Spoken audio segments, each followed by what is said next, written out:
Yeah, it's for $40 or so. Okay. Yeah. Enter your access code followed by the pound or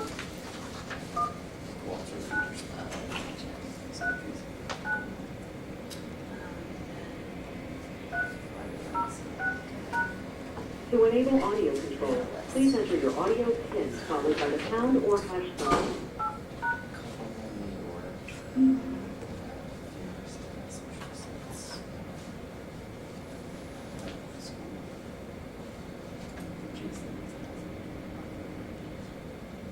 Good for you. Do it. You should.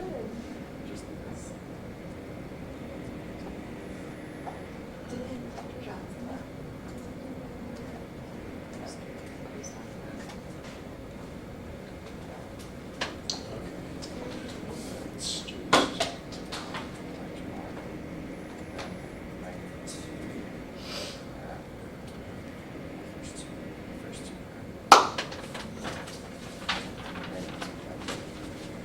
Wait another few minutes, I guess. Yeah, there's a class, Dr. Is there, Stryker's class. okay, And he so has a habit of. going over, okay. Yeah, Oh, wait, we'll wait. Where am I? Used to be right here.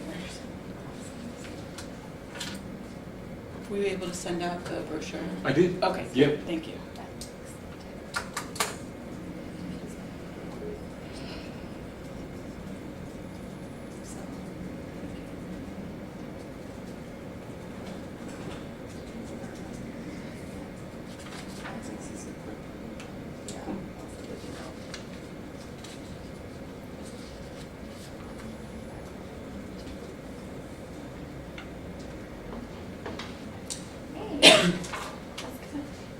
Get a pizza per person. So cheer up. All that pizza for the three of us? Yeah, I hope you're hungry.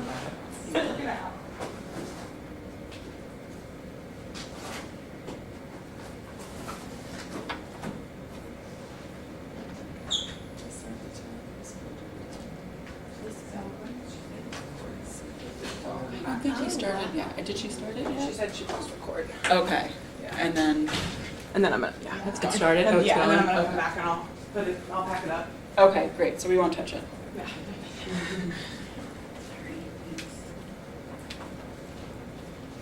Should we get started? It's okay. Or we- let's Oh, see. get pizza, Other please. attendees have Does anybody come. else? Get pizza. If you open the red This one? arrow, yeah, it will say no. Oh. Come on, From what I was hearing, everyone was eager I to apply know. to the MAIC and just wanting to find out More about it. everything. And so I'm a little surprised we don't have more attendees right now. They can call, reach out.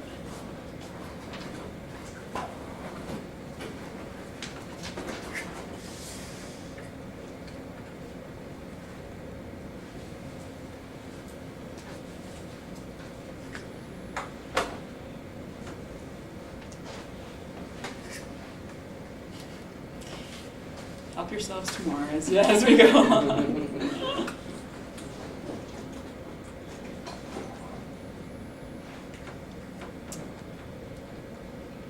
I'm gonna get started, just so we can get people out. Fine. Yeah, let's get started. So is this recording? I think it started already, Okay. or that, let me double check. Says hi. Let's see. Rebecca checked and said it, but, yeah, it's Mhm. recording. Okay.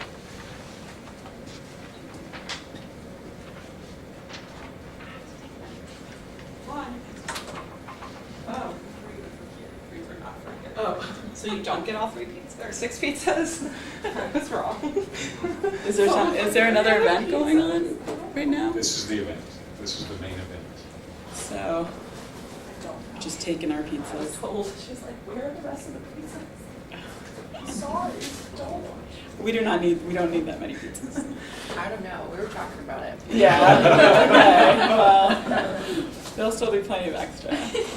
Welcome. As it's nice, I know actually all of you from my previous hat around here. So I'm Emma Ahrens. I'm the director of MAIC, Mid-Atlantic Internship Consortium.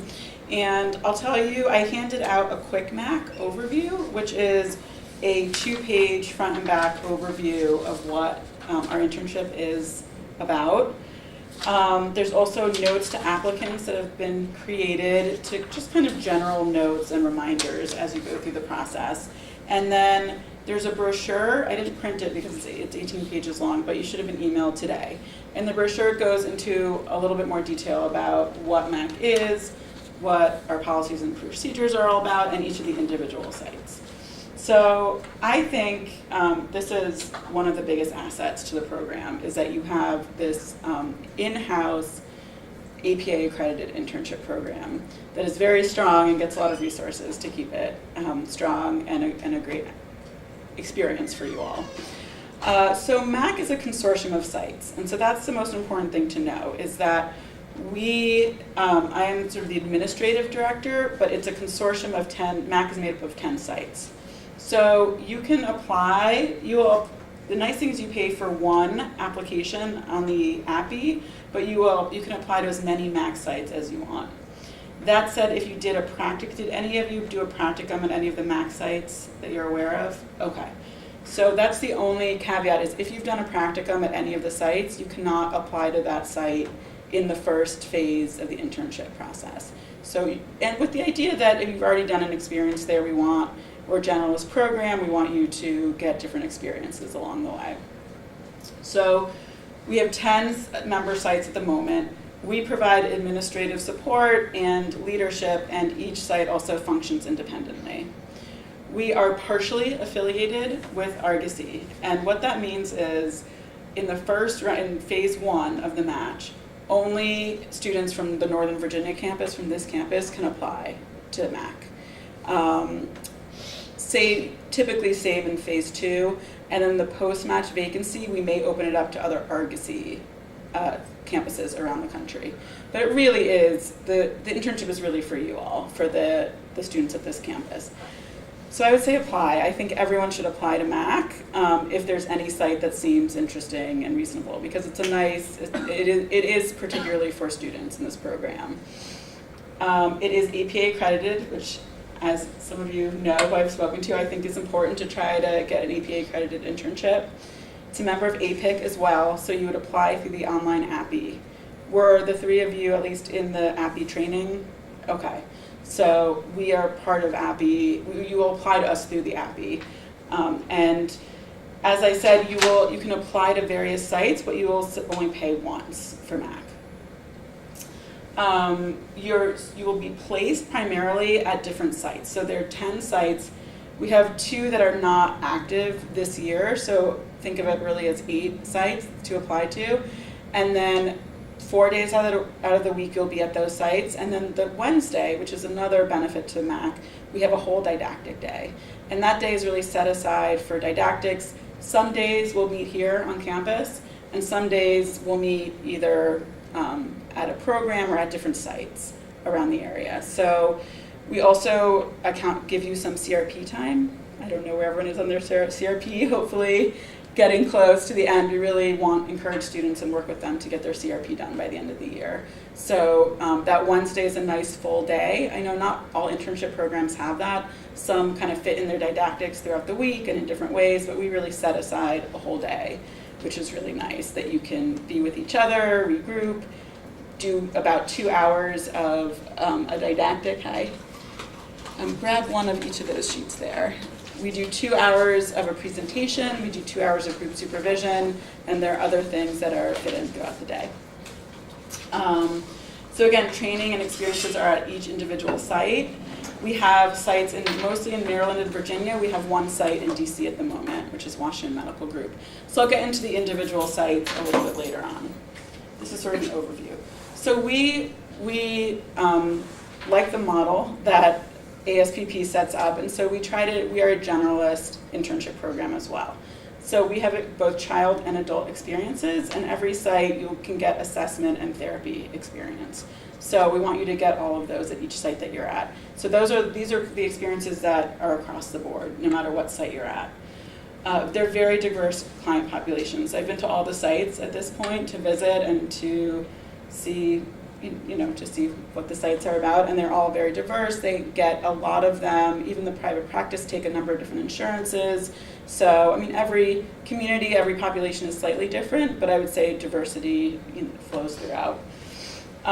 You will have a primary site supervisor at your site. So hopefully if you interview, you'll interview with the primary site supervisor. So that said, there are a number of psychologists at each site that will provide supervision. And again, we said this before, but for people who just came, so you can apply to any MAC sites. You can apply to as many as you want, as long as you didn't do a practicum there. If you did a practicum at any of the MAC sites, you cannot apply in the first phase to those sites. With the idea that we want people to get different experiences in their internship year. So read the brochure. We sent a brochure around. It gives a lot of this information is repeated there, but it also goes into a little bit more detail about each of the sites and what the expectations are, what the internship setup looks like. I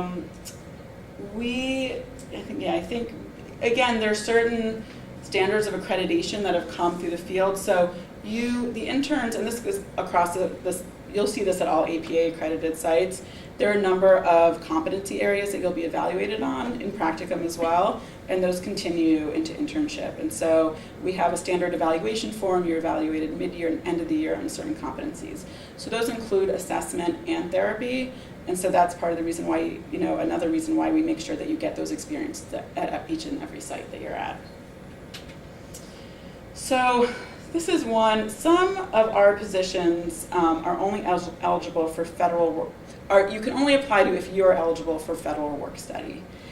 And what that means is before applying to those sites, we'll get into each of those sites, but before applying to those sites, you have to meet with Gretchen Eit, and she will sit down with you, go through, she'll ask you to bring certain information, she'll go through your record here, and then decide whether you're federal work study eligible or not.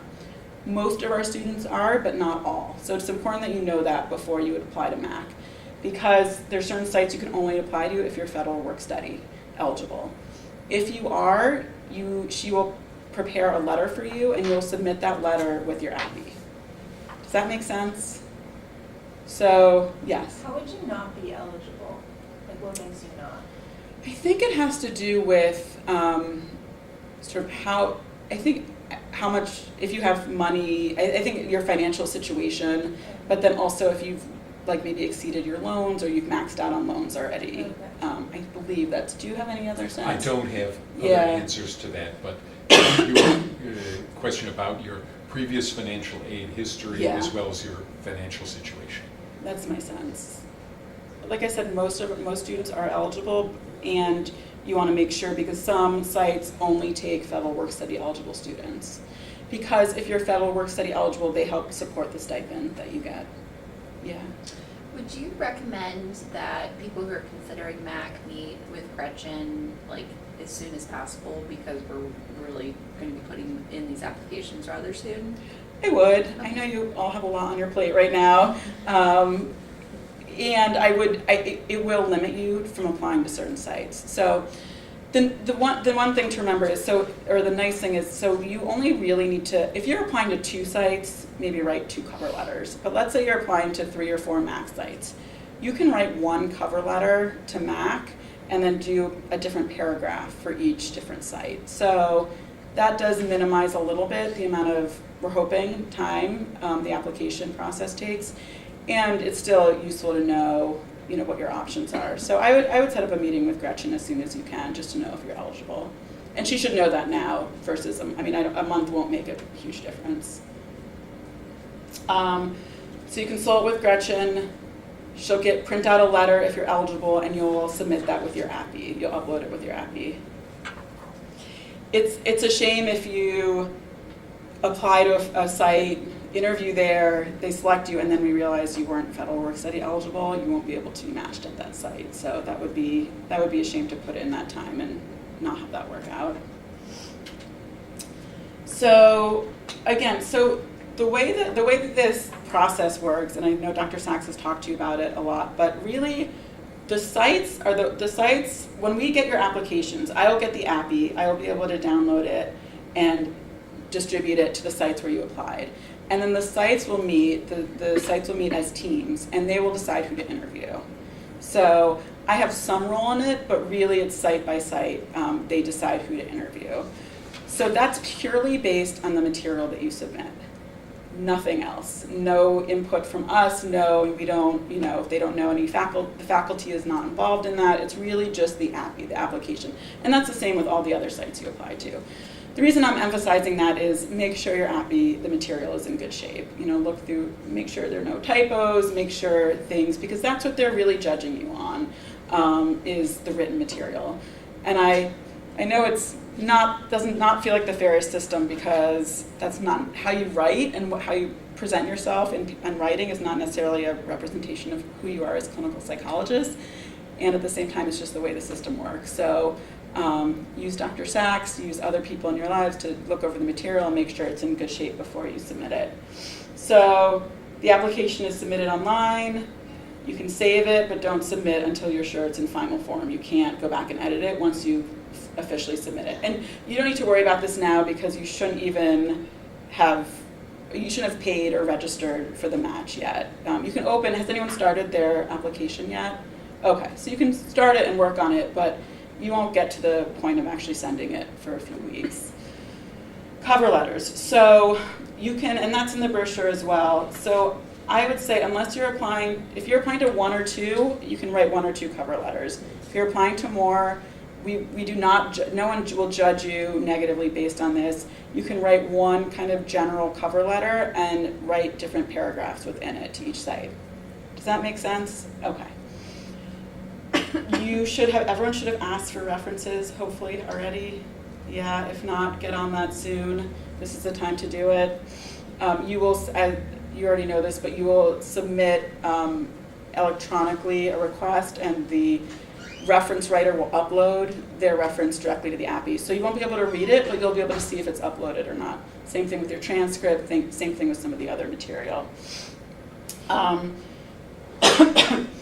This is just a review. Essays, do not overdo personal stories. We've talked to you about what to kind of write in that first essay. Have people read it. I would say have a number of people read the essays. And then use your best judgment. People will come in with very different, I know students came to me last year saying, this person said this and this person said the exact opposite, and what do I do? And at that point, you just have to trust. It is coming from you. It is your representation of yourself and who you want to be, so trust your judgment. And put it together in the best way you can. We do ask for supplemental material, so no matter what site you're applying to, you will upload two different pieces of supplemental material. One is going to be an assessment report, and the other will be like a case conceptualization or a therapy report. So, and we lay that out in the brochure and as well, but I just want to let you know. So we do want those 2 things. Additionally, if you're going to apply for a site that's federal work study, you'll upload the federal work study letter as well under supplemental material.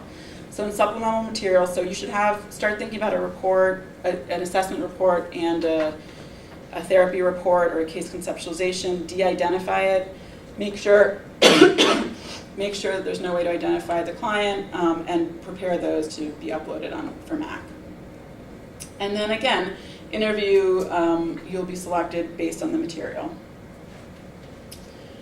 So just briefly, all internships are general psychology training. I would say Washington Medical Group might be the most specialized in that they do neuropsych assessment, but otherwise, and even there you will get some therapy experience and you will get a generalist experience. So in terms of interviews, there may be 10 to 12 applicants on the same day, and there might be 2 groups of interviews. Each site approaches this differently, and they plan their interview day independently from us. We're sort of the liaison between them and you all. they are rated, you are rated on a standard form though. So we do have a standard evaluation form for interview, and then we all get together to rank and to go through each site's rank list.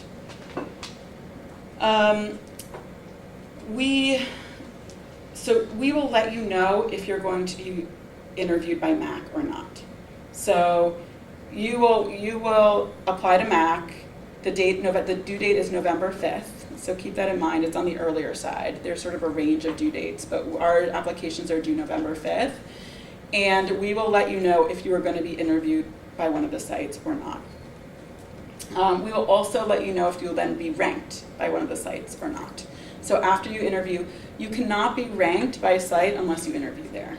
So if you're not interviewing at a site, you won't be ranked by that site. You shouldn't rank that site as well. Does that make sense?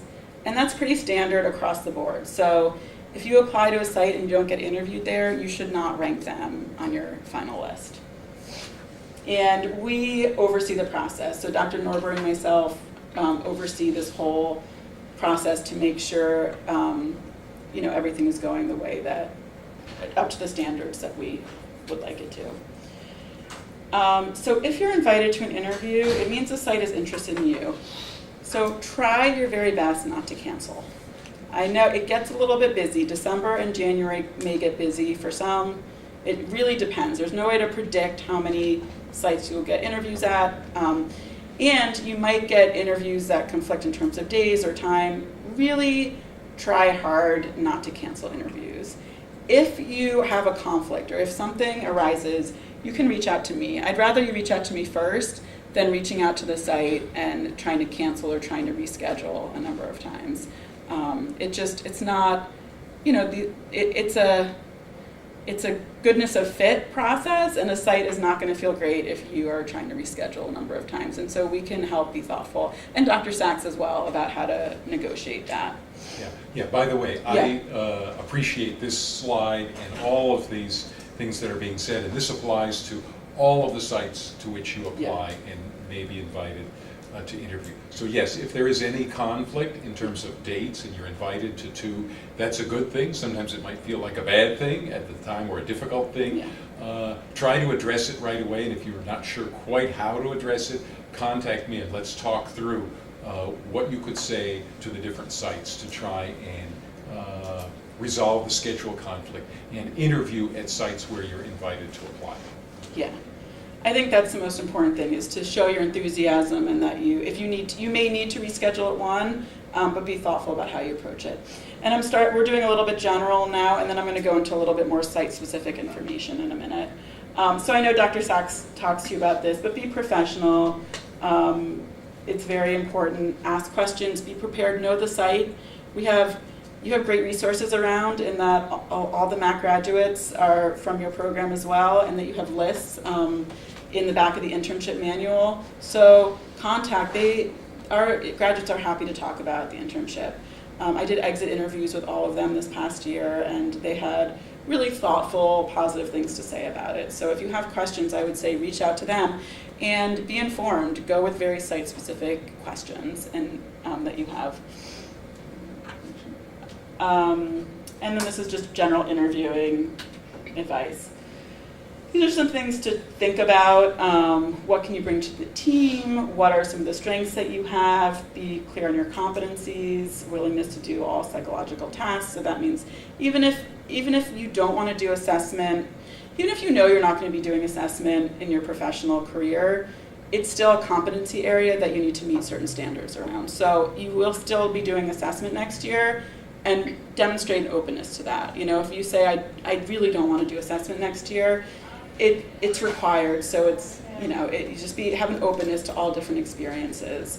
There's some sites that are doing groups that are different than what students have been exposed to, and they're really, for the most part, students really enjoy getting pushed and stretched in that way. So demonstrate an openness to working with different populations, working with different modalities than you're used to.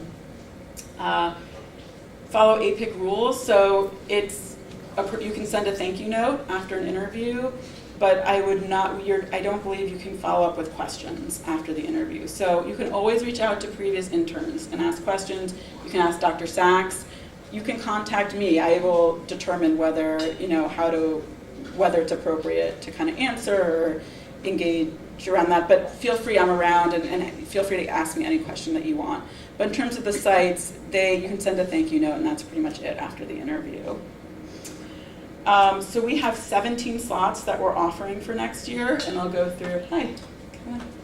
Hey, come on. This is Dr. Norbury, for those of you who haven't met her. Hey, Yeah. how are you? I'm good. Just got stuck.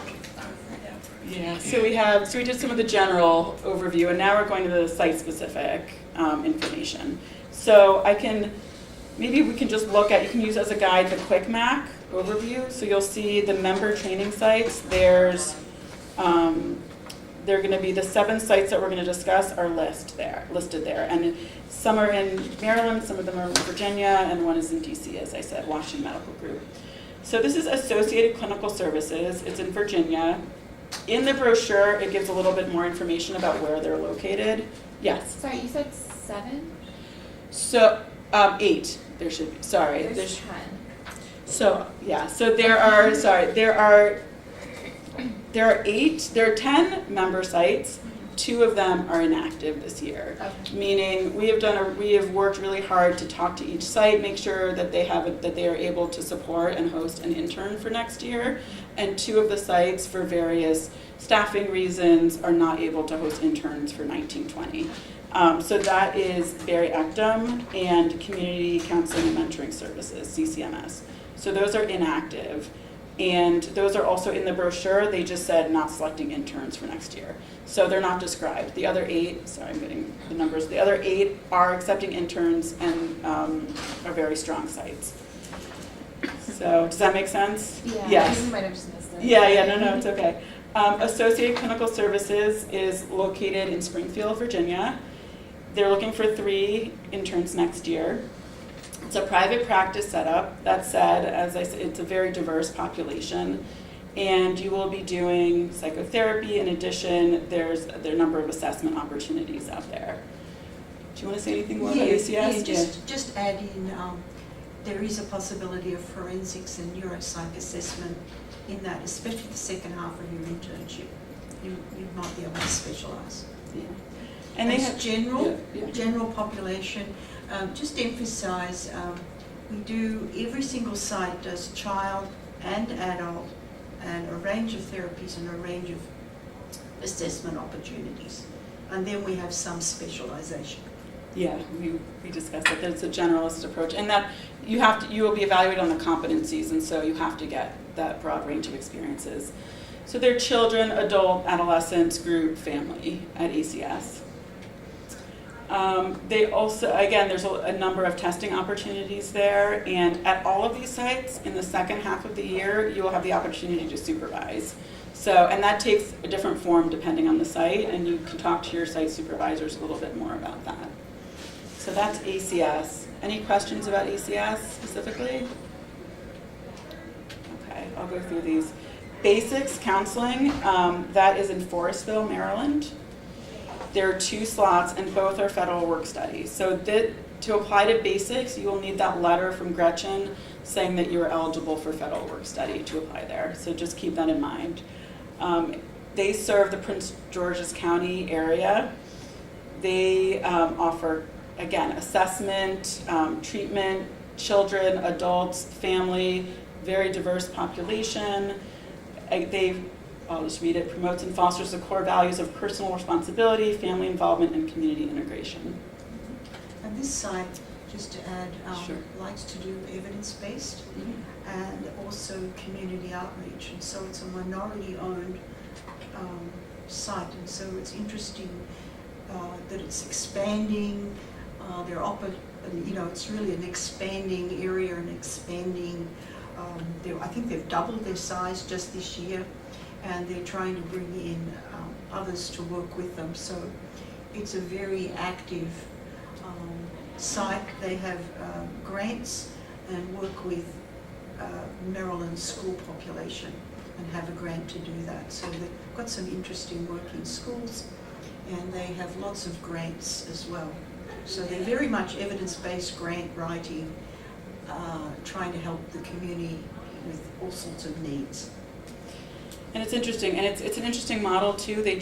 Part of them just got nonprofit status, so it's also an interesting experience to see how a clinic can get a wing that's nonprofit, and also just to see that kind of business angle. I think it's very interesting. So. Center for Children has 2 slots. These are also federal work studies. So again, it would be important to know, I think, whether you're eligible early on in terms of your further research into these sites. Center for Children is a nonprofit community mental health clinic.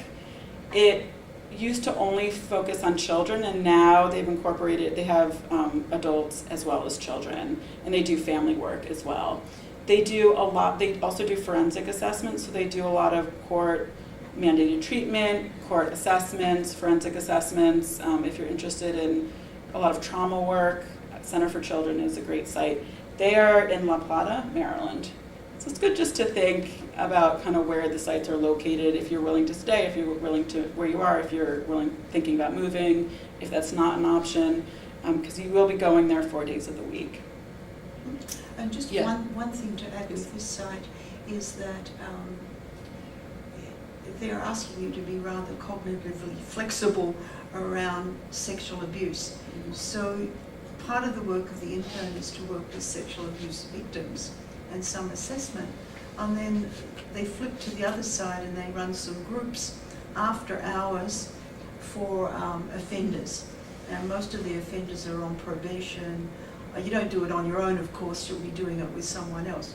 But it's interesting, and most of our interns really enjoy that, both sides of working that and the forensic work at this site. Yeah.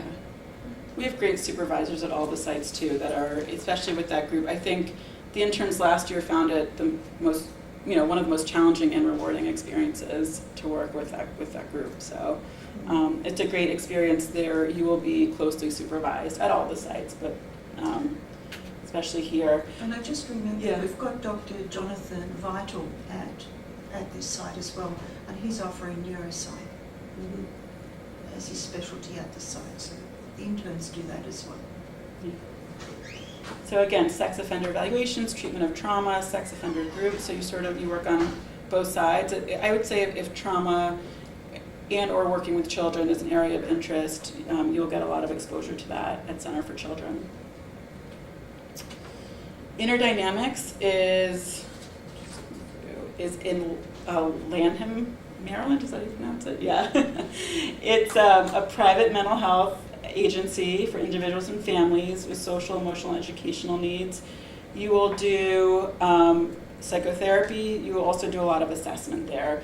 They have court-ordered assessments as well that need a kind of a quick turnaround, and so you will get a lot of exposure to assessment there as well as psychotherapy. Yeah, they do a lot of high stakes, what you call high stakes assessment. So they're very much quick turnaround, going to court. And what's unique about this site is they have outside reviewers of the assessment. And so if you're an assessment person or you want to specialize in therapy, they'll let you do that. But they're really looking for someone who's interested in these forensic compensation. They even have grants to work with Baltimore police. And so again, this is a minority-based practice doing lots of interesting things based on contracts with the community. And they have at a lot of these sites, they have a number of supervisors for psychologists. So you may have one supervisor for psychotherapy and a separate supervisor for assessment. And this is one site that will assign you both. And so that's a nice model as well. Loudoun County Mental Health. Again, both of the slots there need to be federal work study eligible. This is a county community mental health clinic. It's in Leesburg, Virginia. And this is also a very diverse population in terms of psychopathology. It's very, in general, lower SES. You work very closely with a multidisciplinary team. I think that's one of, at Inner Dynamics a bit too, you'll work with psychiatrists, but at Loudoun, the model is to work with social workers, with psychiatrists, with other mental health professionals. You will do testing and psychostherapy as well. They historically were more psychodynamic, but now I would say there's a number of modalities that the supervisors practice and supervise. So I would say at all the sites they're open to, no site is specifically around CBT or psychodynamic or family systems. They're all open to different theoretical orientations. And you'll learn to work in a community mental health setting, which is, I think, a very valuable experience to get. The next is Prince William Family Counseling. Anyone do a practicum? So no, anyone do a practicum there? No. I interviewed there, but I didn't accept it. That's okay. You can still. So if you, as long as you didn't actually do a practicum at one of the sites, if you interviewed and were offered the position, were not offered, you can still apply in this phase. So there are 2 slots. This is not a federal work study. There's no criteria in terms of federal work study for Prince William Family Counseling. It's a private outpatient mental health practice. There's a significant amount of testing there as well, in addition to working with families, with adults, and with children. There's the opportunity for neuropsych testing there as well. And they have relationships with schools, juvenile probation, drug court, different organizations in the area, and you'll get exposed to working with those programs as well, and working also with some court mandated treatment and assessment. Prince William, many of these have some of our graduates working there or running the program, and so that's nice too, because there's really an investment in the training. And I was just thinking about Prince William Family because the director and the training director are both previous grads of ASPP, and so they're very invested in training and in fostering growth and development in our students. So that's great. Washington Medical Group, last but not least, is in DC. It's a private medical practice, and it's I would say it's more heavily on the assessment side.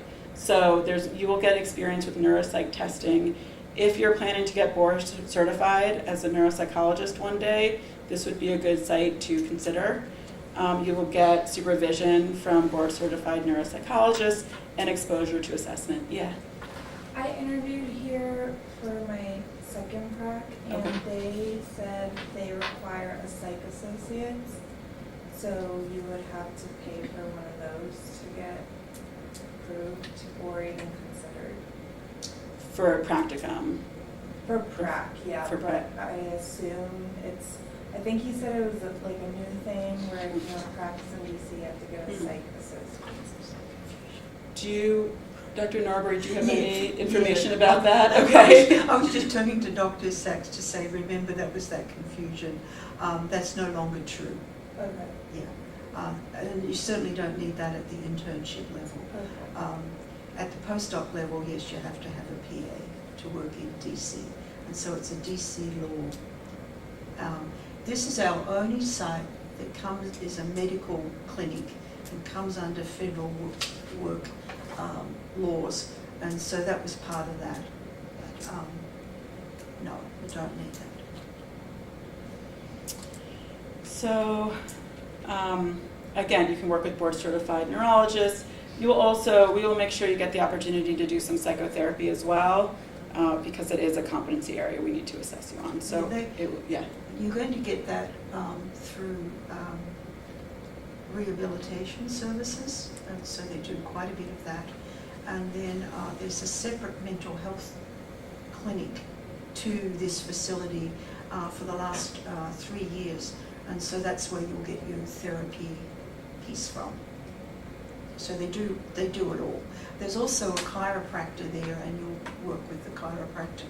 And Dr. Macedo is from the medical profession, and he's very invested in bringing the intern in to look at, imaging, MRI, and some of the medical piece. So there's quite a nice overlap with psychology practices and medical practices in terms of TBIs.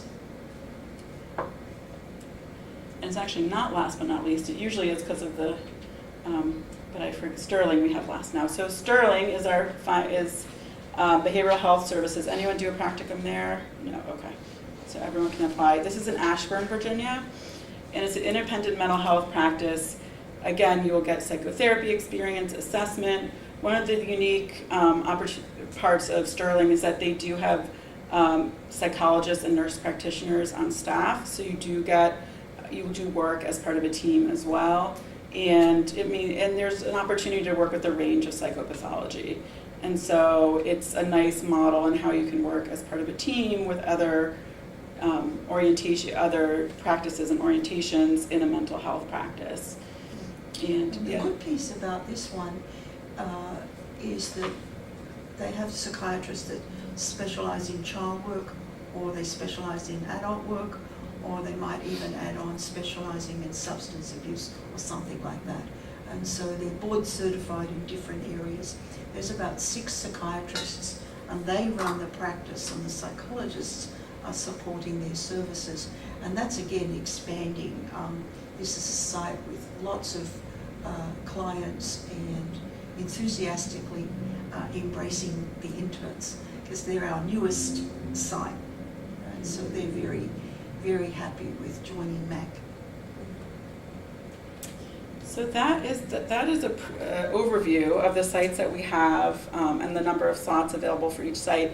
In the brochure, it goes into a little bit more detail about each of the sites and just MAIC as a program. If you're interested, we also have a very interesting didactic schedule for this fall. If you're interested in looking at it, seeing what some of the Wednesdays look like, feel free to reach out to either one of us and we can send that to you. Are there any questions either about MAIC, the application process, the interview process at this time?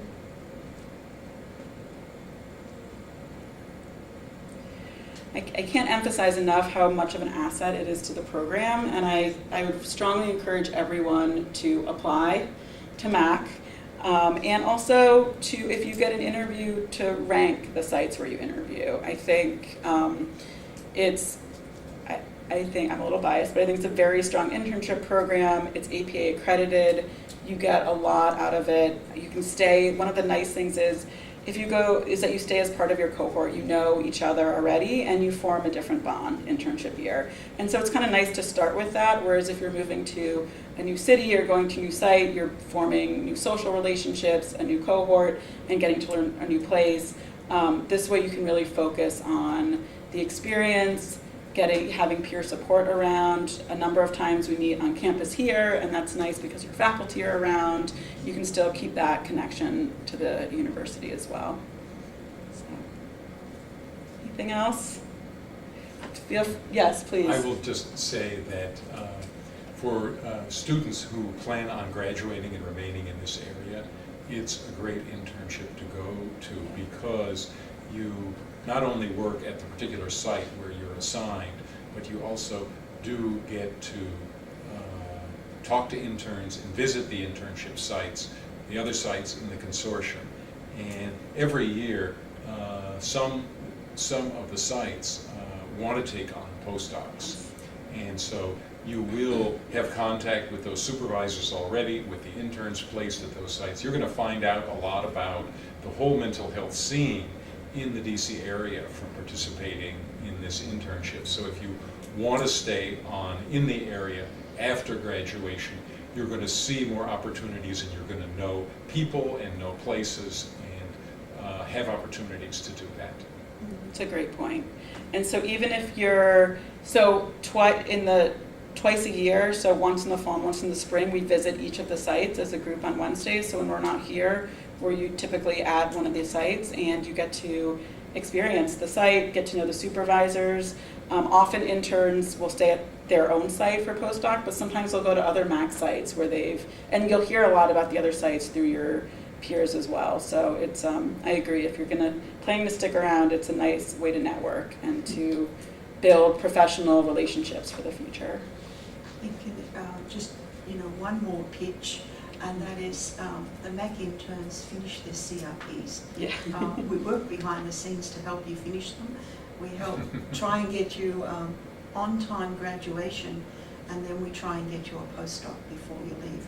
So there's huge advantages being in MAIC.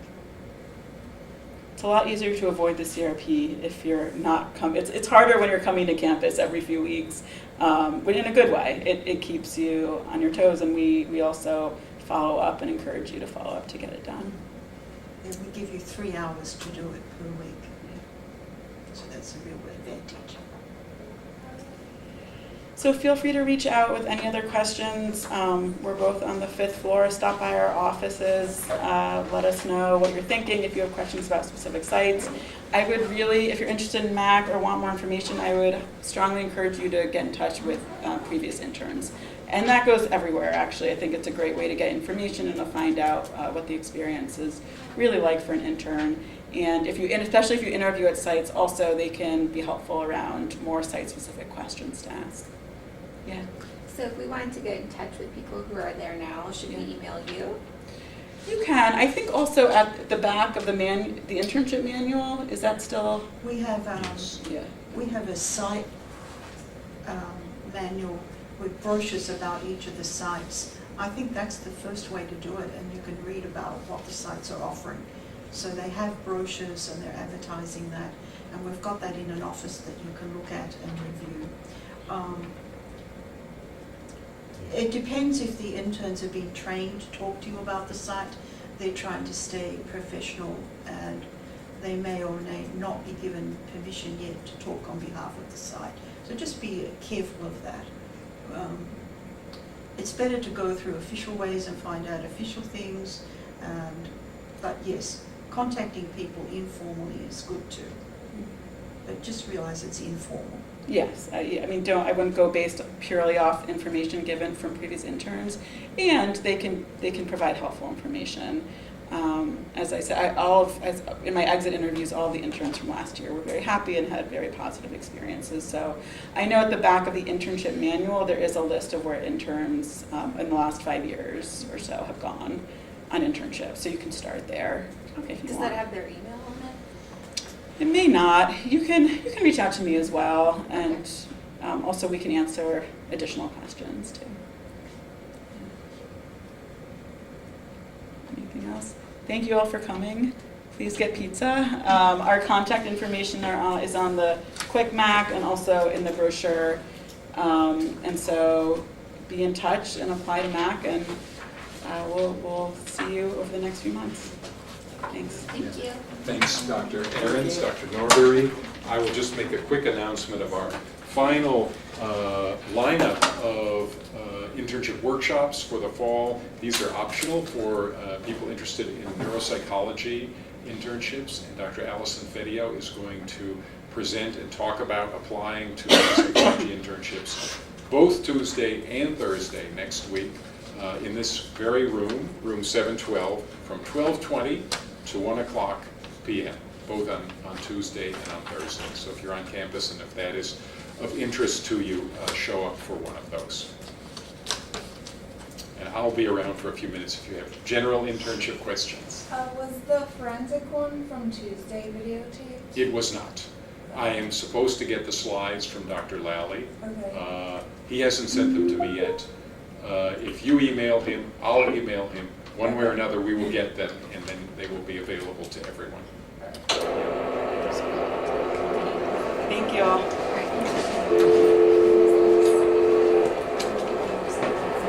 So, any informal questions? I have a quick question about doing I was looking I on turned their it off because website. no It one- suggested that there's Is an that right? option